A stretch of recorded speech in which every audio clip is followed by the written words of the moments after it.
Donc, le retour au KSP. Bon, voilà, donc c'est Martien. Et puis là, on va essayer de s'occuper de du lanceur. Bon, il s'est passé beaucoup d'essais avant que j'arrive à trouver la meilleure formule, qui est la dernière, quoi. Donc déjà, on met un petit découpleur, on met un petit adaptateur parce que c'est joli. Et puis, je pense que j'allais mettre un guépard en moteur. Parce que je pensais que ça allait être une bonne poussée, qu'il est puissant, un peu, pas beaucoup. Et puis là, je me suis dit bon, je vais mettre deux réservoirs et puis je vais mettre deux réacteurs Bobcat, c'est le nom en anglais. Et du coup, en vrai, ça donne un truc stylé. Enfin, ça, c'est joli, mais c'est tout. Puis là, je me suis dit de mettre des ailettes pour la stabilité. Le premier lanceur, il était bien. C'était bien pour faire des tests suborbitales, mais...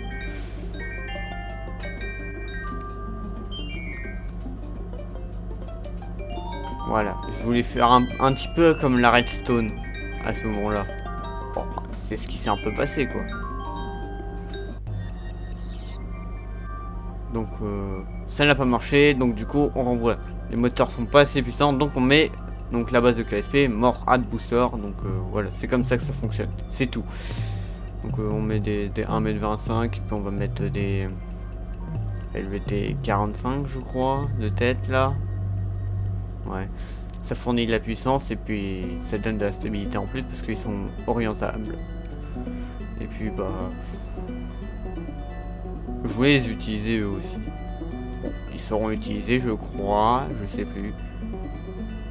Bon, ça c'est pas assez bien aligné, mais bon. Voilà, on met des conduits de carburant parce que on sait jamais.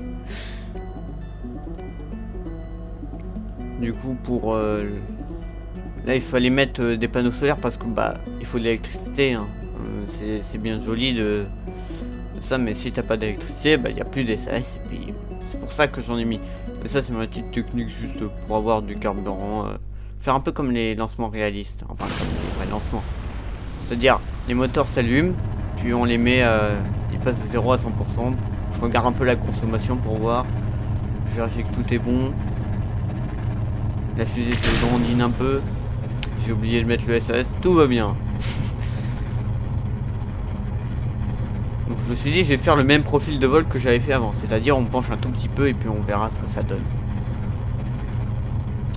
C'est pas la bonne technique. Clairement, c'est pas la bonne technique. Vous allez voir dans un instant. Déjà, c'est pas très stable. Et puis, bah, à cause des gouvernes, bah voilà. J'ai du coup, bah, prochain lancement. Donc, du coup, on change de modèle de vol. Le modèle de vol, c'est on fait une trajectoire verticale. Déjà, ça pousse. Ça, ok. Ça, on peut dire que ça pousse. Puis, là, roulis parce que comme les vrais lancements. J'ai pas d'autre solution. Ce lancement qui était aussi un échec. Hein, je le dis tout de suite. Hein, le premier étage il est plutôt pas mal avec ses boosters, mais c'est pas là le problème. Le problème, ça vient bah, de l'étage supérieur.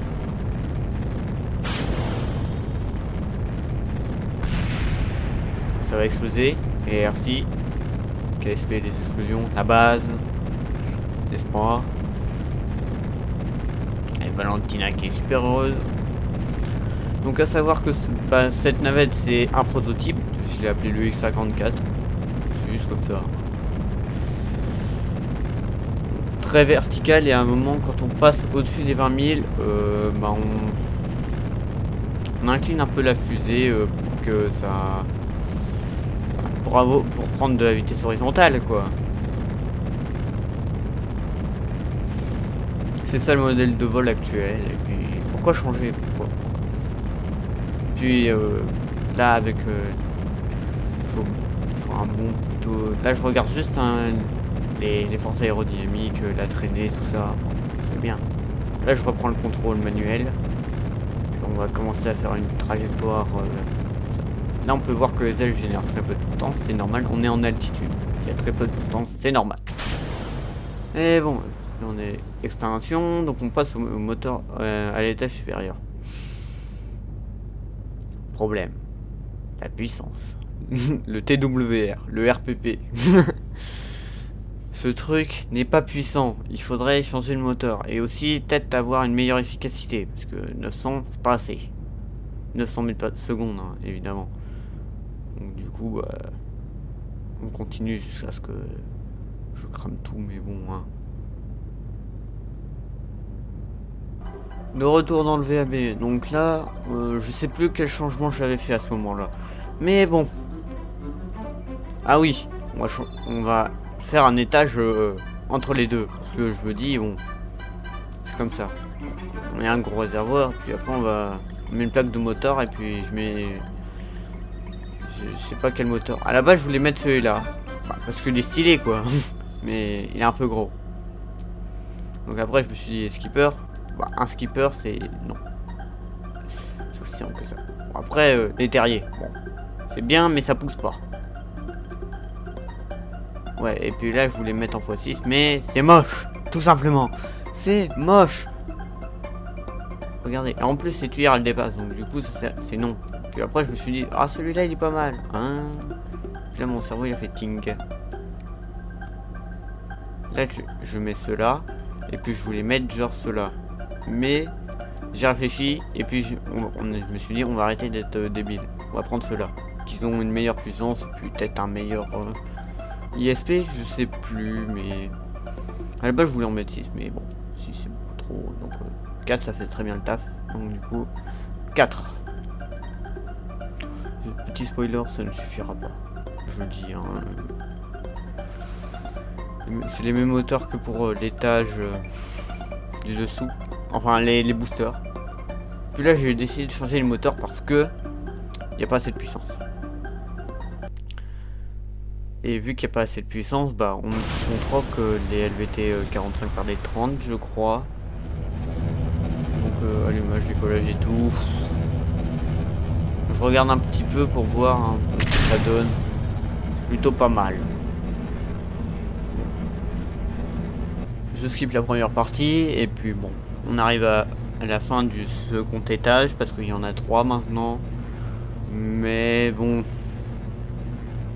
cet étage est beaucoup trop puissant. le deuxième est très puissant. Il est même plus puissant que le premier. Oui, il est plus puissant que le premier. Oui. Non mais il est aussi peut-être plus léger, c'est peut-être pour ça que ça doit jouer comme ça. Bon. Ouais, j'ai remplacé le guépard par le Wolfhound. Comme ça se dit comme ça en anglais. Bon. Enfin bon, je veux dire, on va faire un autre lancement. Donc il y a eu des modifications comme on peut le voir. N'est-ce pas? Des vectors maintenant. Parce que ça pousse, les vectors. Avec toujours le bug graphique qui est magnifique. Faudra que je vois pour corriger ou faire un truc, quelque chose, mais parce que là ça va plus. Voilà, on va baisser. Et en plus ils ont quand même ah non, c'est pas des... Non, non, c'est pas des vectors, c'est les J2. Bon, séparation, ça part en vrille. Donc du coup, on va... Je vais essayer de corriger le tir, mais bon. Je me suis dit, on va à bord. En cliquant sur le bouton qui était tout en haut. Mais bon, dans ma tête, je crois pas... Ah si, je l'avais fait. Donc du coup, la navette qui part en vrille. Donc là, ce qu'il faut faire, c'est piquer du nez, prendre de la vitesse, et puis après... bah, on va se poser tranquillement. Bon, je mets le truc pour contrôler l'avion avec la souris, parce que pourquoi pas. Puis les explosions, parce qu'on aime ça.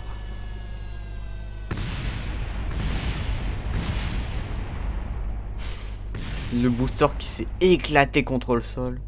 Donc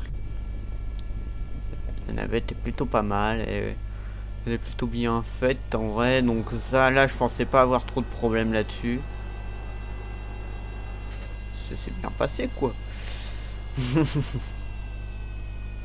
Donc du coup, atterrissage sur la piste à côté du KFC pour sauver Valentina, parce que sinon elle allait crever, la pauvre. Bon, à la base ça j'aurais pas fait comme ça. Alors là, le train qui a tapé, ça fait schlong à l'intérieur. T'as le tableau de bord, il est tombé sur les genoux, c'est sûr. Non mais comme ça. Bon, ça freine pas. Je pique. Bon, bah on va sortir les freins. Bon, les freins sont à 50%. Donc je veux dire, on va les mettre à 100%. Bon, à 100%, ça part sur le côté, donc 95. Et puis du coup, on mettra un peu plus de freins sur celui d'avant. Bon, du coup, conception à revoir. Donc du coup, le problème c'est quoi? Bah c'est le tout qui est cassé. Donc du coup, je me dis bon, on va augmenter le diamètre. C'est comme ça que mon idée. Je regarde un peu quel moteur je pourrais utiliser. Le REJ25, je sais plus comment il l'appelle. Bon, au final, on est parti sur les terriers. x6. Est-ce que c'est joli? Non. Non, c'est pas. Au final, on est parti sur les LVT45. Pour voir un peu. Du coup, je me suis dit 5, ça faisait le taf. Comme pour la ceinture de 5, quoi. Donc là, je me dis, bon, on va regarder un peu pour voir si je veux. Là, j'ai pas d'idée à ce moment-là. Là, je réfléchis longtemps pour voir si je dois continuer à être comme ça ou pas. Et puis là, révélation. Le twin. Le moteur, enfin, le double moteur à Vector en un seul.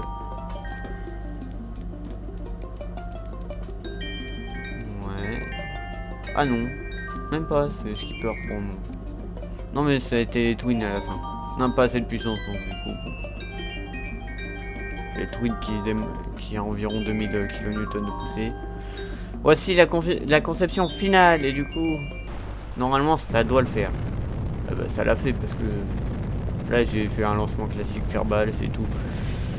On décolle, pleine puissance, patate. Non mais quand on compare le premier lanceur à celui-là, il y a quand même du chemin à parcourir. Donc le lancement je vais le garder parce que il est différent des autres. Non mais j'en ai fait plein des tentatives, je devais peut-être en avoir fait une dizaine, hein, mais bon. Beaucoup de problèmes entre temps. Donc moi vous me retrouvez plus tard en mise en orbite et puis après voilà.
Donc là on se retrouve pour le troisième étage. Le troisième étage qui est le Wolfram toujours. Il n'a pas changé. C'est peut-être le seul truc qui n'a pas changé. Si, il a changé le moteur et c'est tout. Et il gagne un peu en carburant mais c'est tout. Sinon. Du coup, alors pour ce... En vrai, il avait un peu de patate. Il a un peu de patate, mais pas assez. Et puis la navette est lourde aussi. Elle est vachement lourde. Pour le moteur nucléaire, elle est extrêmement lourde.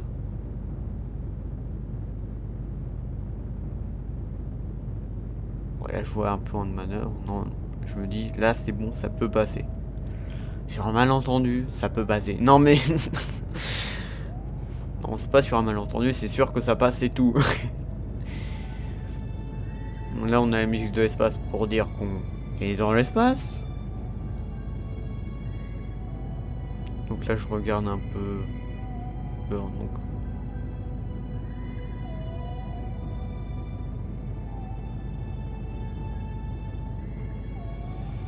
Donc la navette, c'était juste un prototype pour un futur modèle que je n'ai toujours pas construit d'ailleurs. Un modèle qui peut transporter plus de gens, peut-être prendre un satellite. C'est qu'un prototype, c'est tout. Et puis, bah, c'est la version la plus petite, je pense, qu'on pourra avoir. Je trouve ces navettes plus sympas à l'œil, au sommet d'une fusée que typé STS, les navettes spatiales américaines quoi. Parce que le gros réservoir, c'est bien. Après, Buran elle est spéciale, c'est tout. Buran c'est mieux, je trouve. Mais ce n'est que mon avis, et mon avis il sert à rien, c'est tout. Et bon. Donc là, un peu de panique. Le variomètre dit on tombe. Voilà ce qu'il dit le variomètre. Du coup, pris de panique, je pointe la fusée vers le haut. Je sais pas comment ça fait passer, mais ça... Bon, là je me suis dit, bon... Là, le malentendu, il y est là. Le carburant qui se vide au fur et à mesure, ça c'est normal. Puis c'est bon. Ça avance, tranquille. Là, j'étais un peu tendu. Parce que si ça tombe pas, s'il n'y a pas de mise en orbite, c'est un peu foutu. Bon, là, le premier étage fini. Bon, une séparation. On passe au moteur nucléaire. Qui n'a pas de puissance. Faudra que j'en fasse une Mark II d'ailleurs, des navettes. Mais bon. Donc voilà. Donc là, on va passer à la réentrée. Pourquoi? Parce qu'il n'y avait rien d'autre à faire. C'est tout. Simplement. Donc on va faire un point de manœuvre pour le moteur qui pousse pas. Donc même x4 ça pousse pas. Le rapport poussée-poids 0,25. C'est ça je crois. Parce que moi je n'arrive pas à lire. Ou 0,50. Mais bon. C'est le moteur nucléaire. C'est le moteur le plus efficace. Parce que la navette elle a quand même 6000 delta V. Hein, pour ça... en vrai je pense qu'en mettant tous les kits de science, elle peut être sympa. Donc là je regarde un peu ma trajectoire par rapport au KSC. Bon, il y a quand même eu des problèmes. C'est que j'avais l'impression qu'elle freinait pas la navette, c'est tout. Donc là vous pouvez voir la trajectoire et puis après vous pourrez en conclure si j'ai été trop loin ou pas. C'est tout. C'est tout bête comme ça.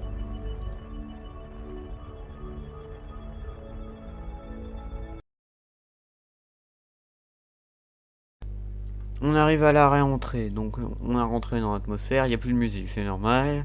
Bon, là c'est ce qui m'intéresse, c'est le comportement. Je trouve que la navette a une trajectoire très verticale. Je trouve. Parce qu'on rentre dans l'atmosphère à partir du désert. C'est peut-être un peu trop tôt. Je crois pas au final, mais... voilà, je l'ouvre pour le style, pour montrer, voilà, c'est bon. Je pense qu'en vrai, ça peut être une bonne petite navette pour faire des expériences en orbite basse, voire même du côté de la Lune. Il faudrait peut-être juste rajouter un cockpit pour emmener un scientifique. Ou sinon, au lieu de rajouter un cockpit, on rajoute un ordinateur et puis on mettra un scientifique dedans. Bon. Les frottements, c'est tout. Techniquement, la navette devrait se mettre en vrai à plat dans la réalité à cause de la position de l'aileron au-dessus. Parce que, enfin, de la gouvernante quoi. Parce que les gouvernementés, comme sur le F-104 et sur le Vaudou, le F-101 Vaudou et le F-104 Starfighter, bah tu tires trop fort, bah l'angle d'attaque, bah ça déclenche une vrille à plat, quoi. C'est grosso modo ça. C'est peut-être le seul défaut d'une dérivantée dans notre réalité. Voilà, on dit, oh, tranquille, ça arrive, ça, tranquille. La trajectoire est plutôt bonne. Puis après, le F-104 Starfighter était pas manœuvrant.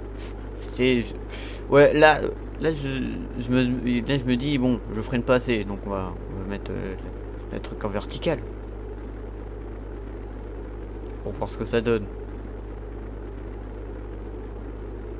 Ça donne ça, quoi. Voilà, bon, on génère quand même pas mal de traînées, mais j'ai pas là, elle freine pas assez. Elle freine pas assez, c'est peut-être parce que les ailes sont un peu petites. Non, en vrai, je trouve qu'elle a une bonne gueule, la navette. Et on peut voir que je suis quand même à 30 000 mètres d'altitude, donc en pied, vous multipliez par 3, ça fait environ, techniquement, je fais les calculs de tête, donc 90 000 pieds. Ça fait beaucoup, hein. Aucun avion... Si, à part le CR-71 qui vole à cette altitude, il n'y a rien qui vole. Bon, problème, vu qu'on est en haute altitude, il n'y a pas d'air. Enfin, c'est pas qu'il n'y en a pas, c'est qu'il y en a très peu. Donc du coup, bah la navette, elle se contrôle Elle se contrôle pas, en fait. Je crois qu'à un moment, j'ai fait une vrille à plat. Donc là, j'essaye de freiner. Donc là, je me dis, bon, faut que je pique le nez. Elle veut pas.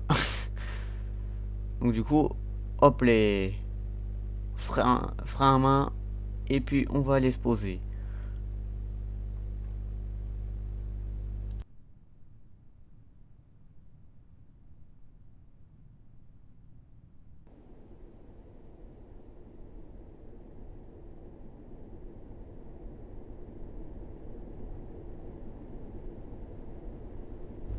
Arrivé à une certaine altitude, on peut activer les moteurs. Enfin, ils sont déjà activés, mais bon.